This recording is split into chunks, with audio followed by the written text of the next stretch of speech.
Test 1. You will hear a number of different recordings, and you will have to answer questions on what you hear.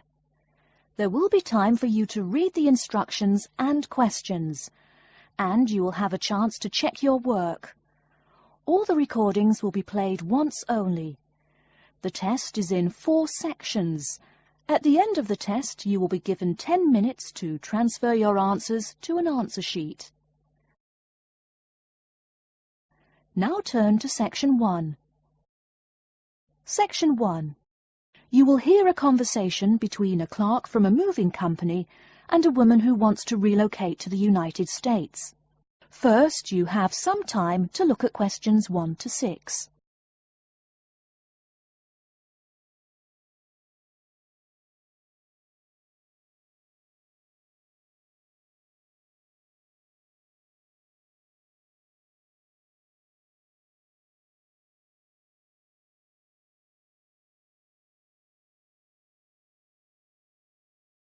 You will see that there is an example which has been done for you. On this occasion only, the conversation relating to this will be played first.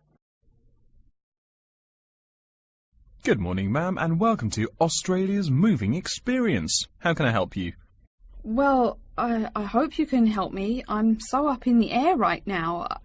Just calm down now. Let me guess. You're moving and it has you a little confused.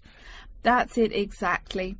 You see, I'm relocating to the United States next month, and I'm having a hard time getting organised. Here, fill out your name and address and let me ask you a few questions. Oh, what should I call you? My name is Jane Bond. The woman says that her full name is Jane Bond, so Jane Bond has been written in the space. Now we shall begin. You should answer the questions as you listen, because you will not hear the recording a second time. Listen carefully and answer questions 1 to 6.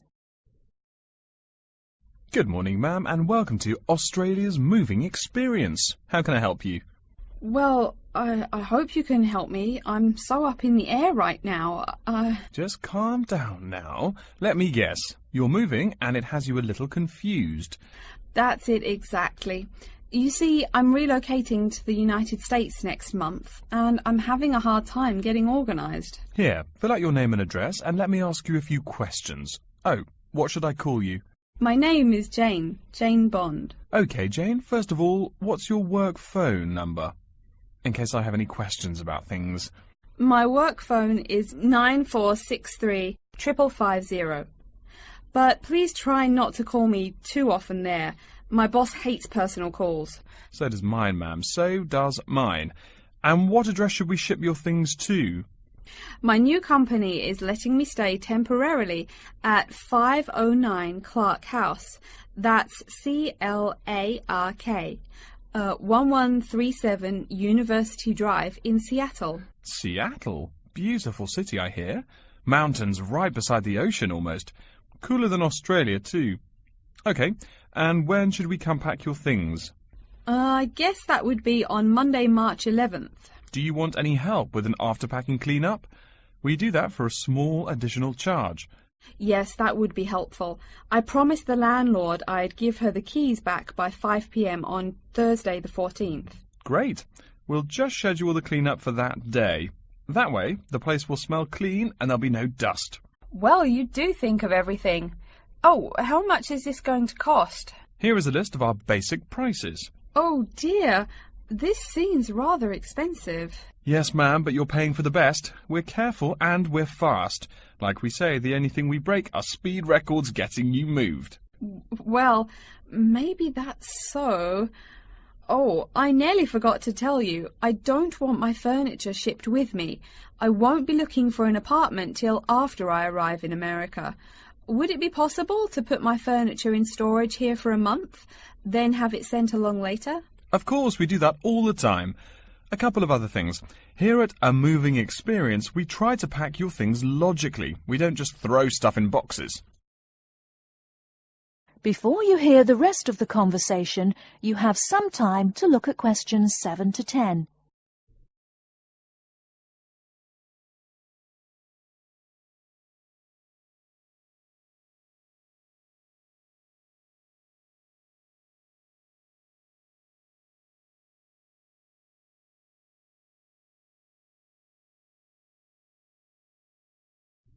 Now listen and answer questions 7 to 10.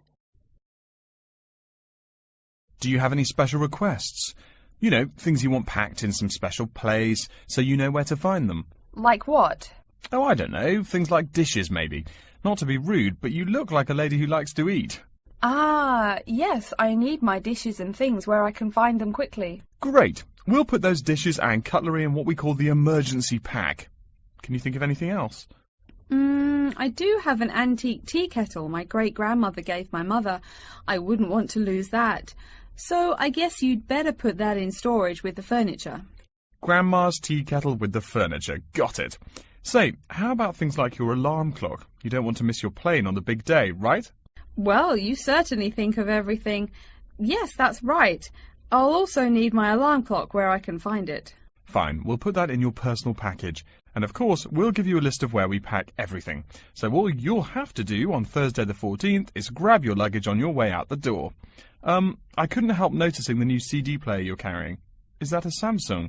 Why, yes it is. One of their best. Cost me nearly $100, it did. Do you want to take special care of it? I mean, it's brand new. Take care of it, but nothing special. You can just put it in storage with the furniture. That looks like everything we need here. I guess you're all set. That was certainly quick. Thank you, young man. This has been a most moving experience. That is the end of section 1. You now have half a minute to check your answers.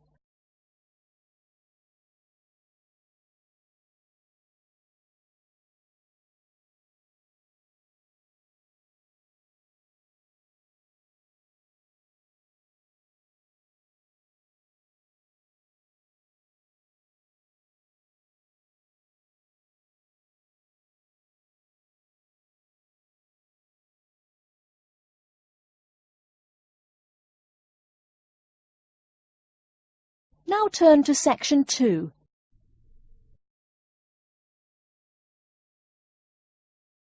Section 2. You'll hear an introduction to a conference on computer system language learning. First, you have some time to look at questions 11 to 16.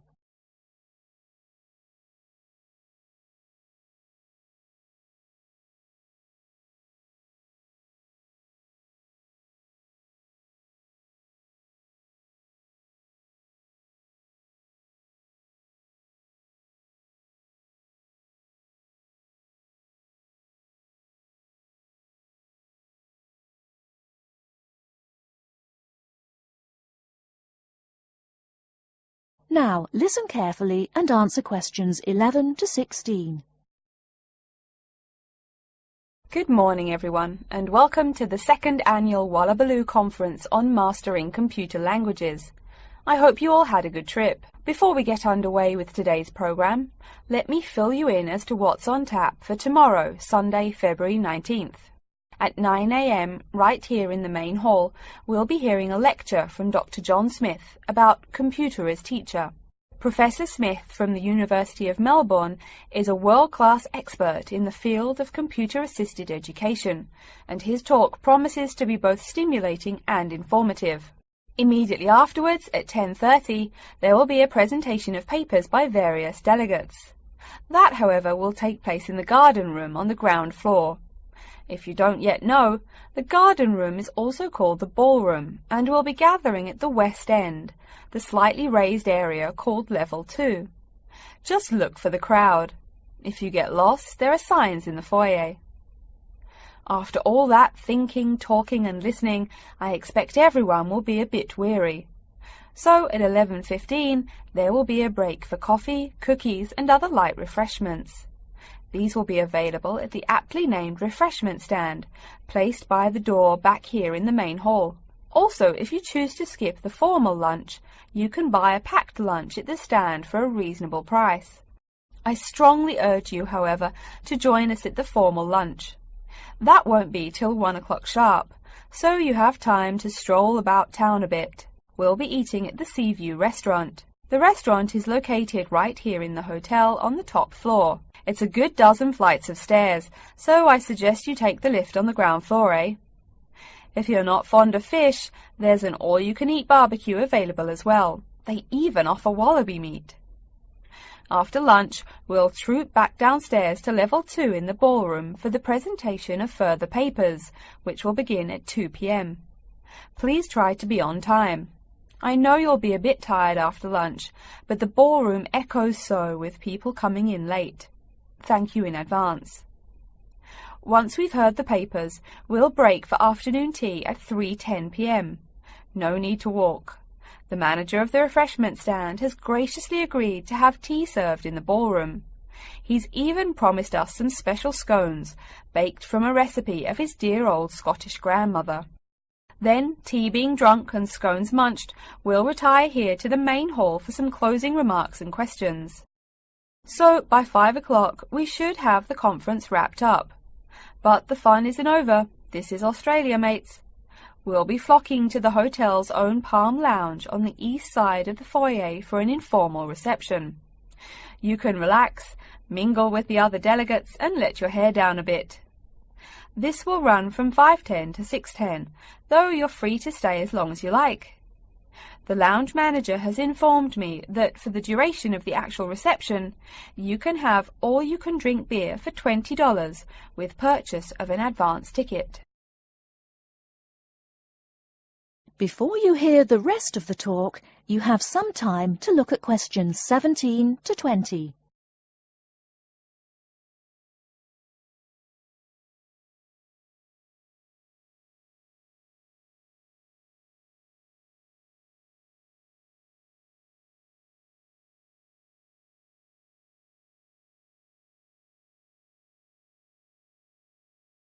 Now listen and answer questions 17 to 20.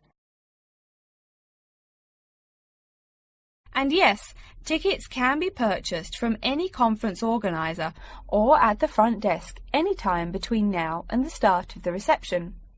I suggest you come by tomorrow evening to pick up the tickets, since the conference hall only holds 800 people. That way you can also get your journey planned ahead of time and be sure not to miss this truly memorable conference. If you want cocktails, however, I'm sorry, you'll have to pay for those at the regular price. Oh my goodness! Speaking of paying, I see I forgot to tell you a couple of things.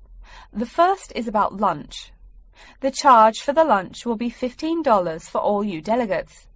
If you have guests with you, the cost is $25 for the general public and $6.50 for children under the age of 10. That's $15 each, not total for everyone. Another item is about the lunch menu. I very much urge you to try the fish. I mean, look at the restaurant's name, the Sea View. As the name suggests, it is a famous seafood restaurant. The chef is a Basque from Spain, and he really gets quite put out when people ignore his fish specialities for burgers or barbecue. If fish isn't your thing, though, try the steak. He makes an exquisite filet mignon topped with blue cheese and mushrooms. Finally, if you'd like to buy a ticket, you can have both lunch and unlimited beer for $35. I should have mentioned that earlier, but I am a bit forgetful. Maybe I should avoid the beer after the conference, eh? Well, I've said my bit. Are there any questions? That is the end of section 2. You now have half a minute to check your answers.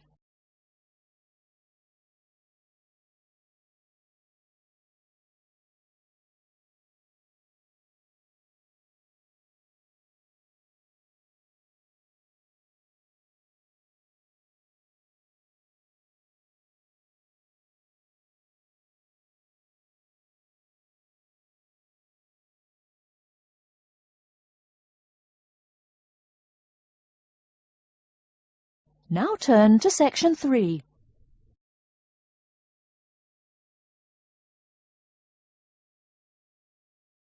Section 3. You will hear a student called Tina asking Professor Van Diesen for advice on choosing courses. First, you have some time to look at questions 21 to 26.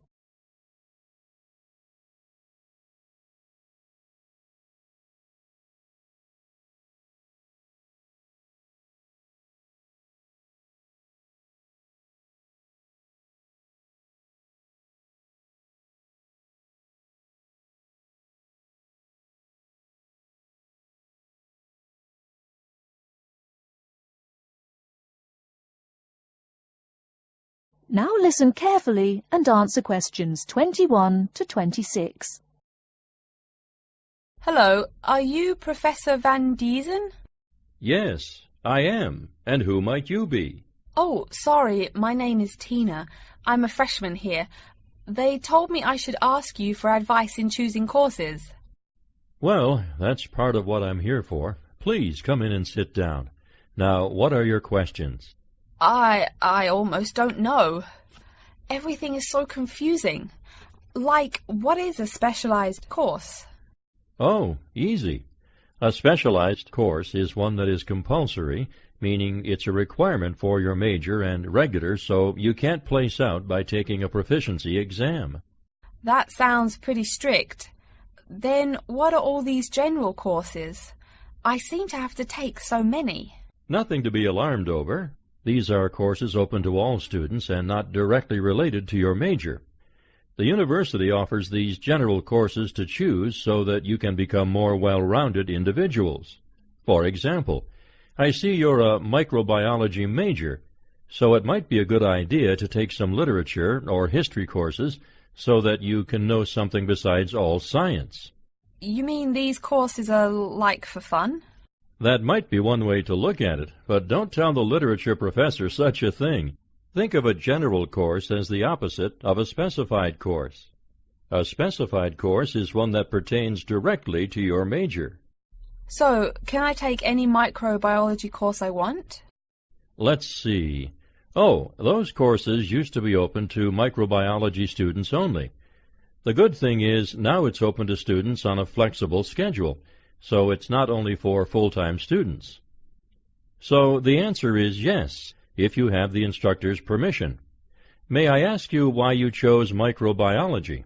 Well, I also like plain old biology too. You know, full-size animals. I might even become a veterinarian. Could I take some biology classes? Well, they are open to full-time students only, which I believe is what you are. I don't know how a freshman would get along with microbiology, though. I mean, most of the students presently looking into it are from off-campus. Off-campus? Yes, you know, people who use it in their work at hospitals, laboratories, even a police detective. Why did you choose microbiology, if I may ask? I don't think you quite answered that. Well, eventually I want to be a doctor. At least my dad tells me so. If I may say so, young lady, you seem a little uncertain. Still, I think that might be a good idea for a career. Of course, if you're thinking about being either a doctor or a vet, you should take some medical science classes before you even think of applying to med school. Great! What should I take? There is one small problem. The new medical sciences building is under construction, so there are no experimental facilities available until next year. I'm afraid you'll have to wait, but don't forget to take those courses at the first opportunity. Oh, bummer. Is there any other course you'd recommend for someone like me? Well, since you seem to like animals, have you ever thought about looking into environmental science? No, I never really thought about it before. Is it worthwhile? Quite. In fact, it's the fastest-growing subject on this campus. Before you hear the rest of the talk, you have some time to look at questions 27 to 30.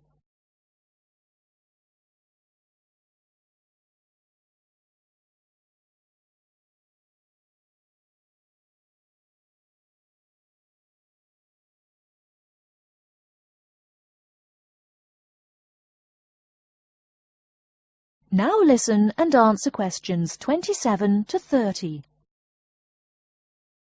I'm sorry, I couldn't help noticing the long list of classes you've written out there. May I have a look? Oh, sure. Medical science, statistics, laboratory techniques, medicine, mathematics, computing. My, a bit of everything here. Is it too much? For your first semester, yes. What I suggest is starting out by taking the compulsory courses. Like we said before, the medical science can wait.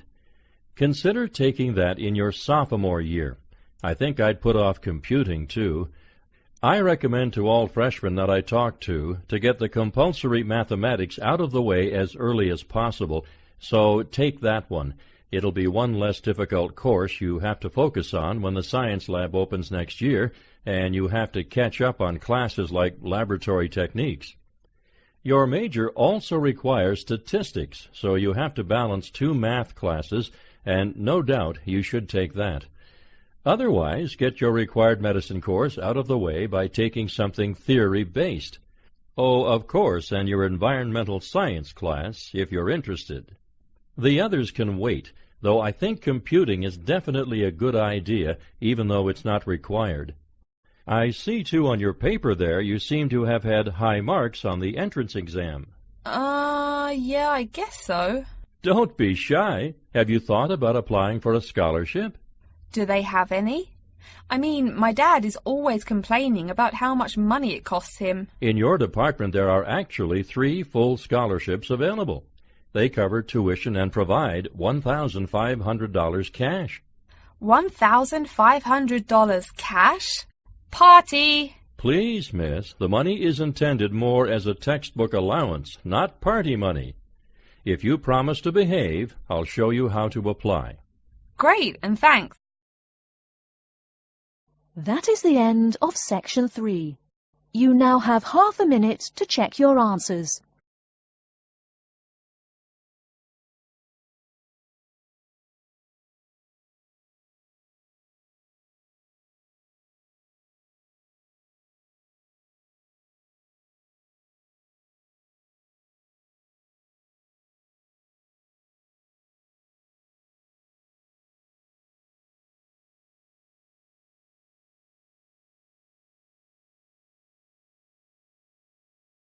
Now turn to Section 4. Section 4. You will hear a lecture about how to choose flooring materials. First, you have some time to look at questions 31 to 40.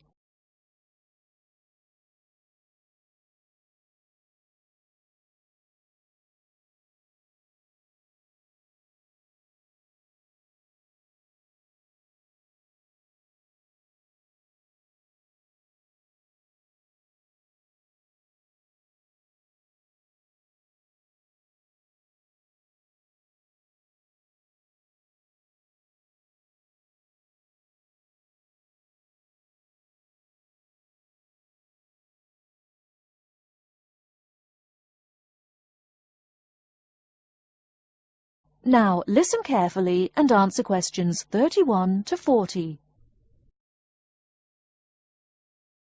We've been talking about choosing building materials in the last week.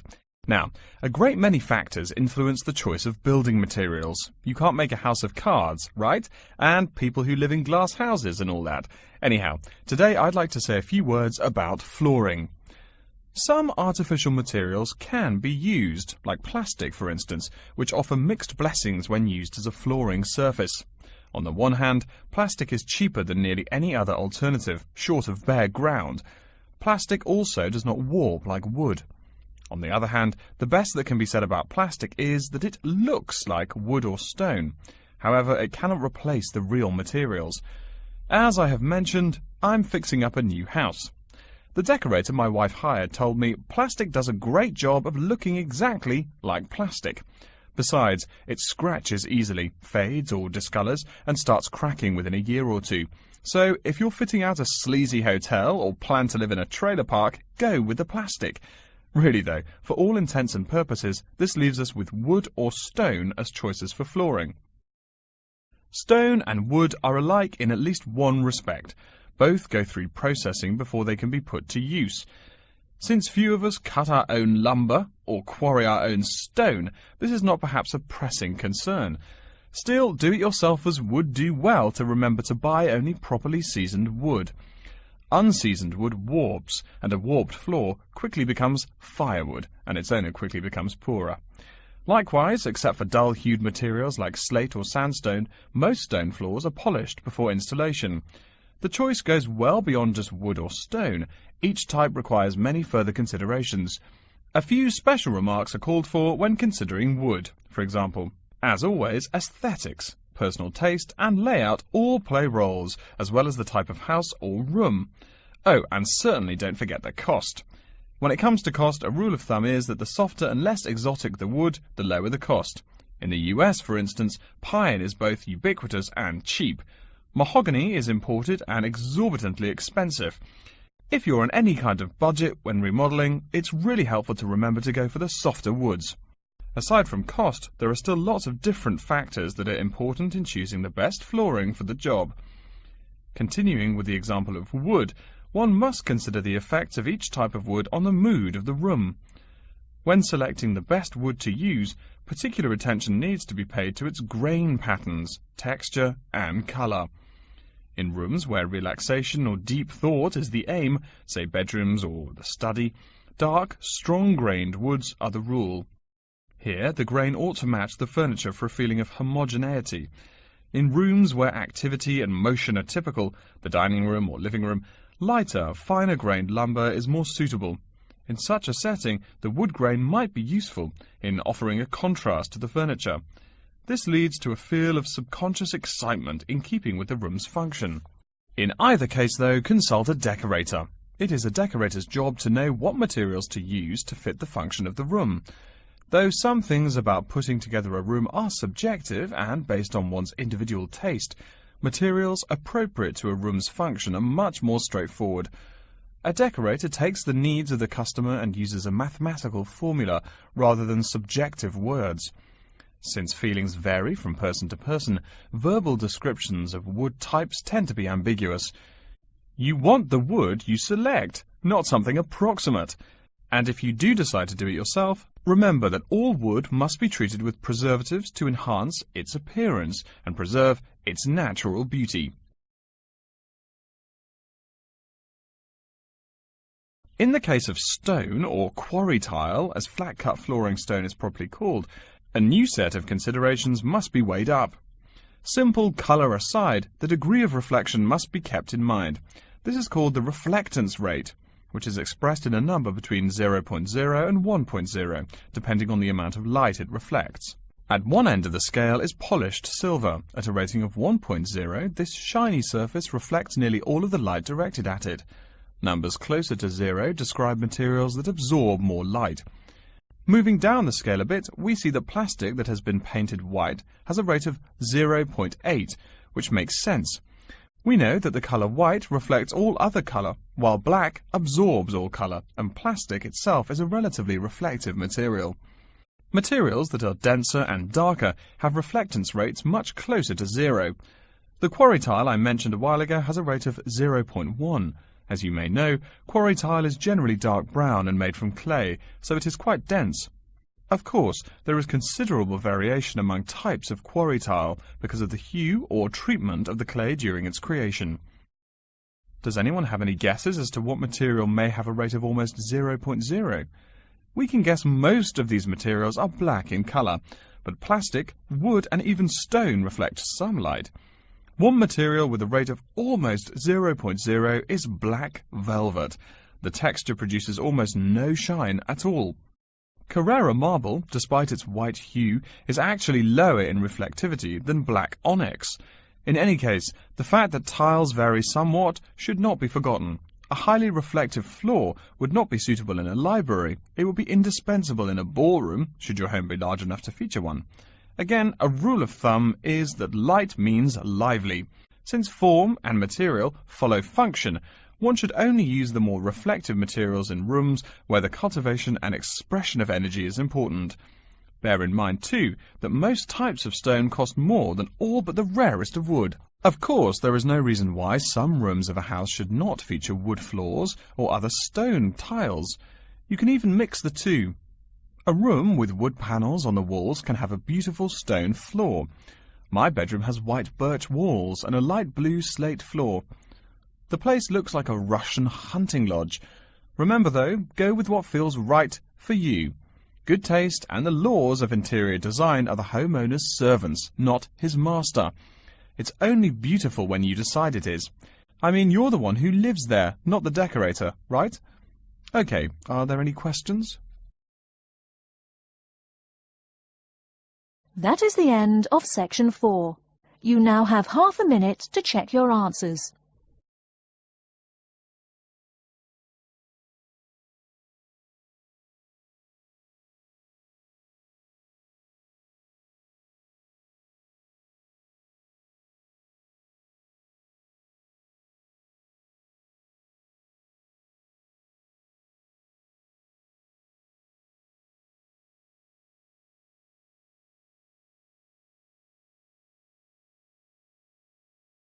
That is the end of the listening test. In the IELTS test, you will now have 10 minutes to transfer your answers to an answer sheet.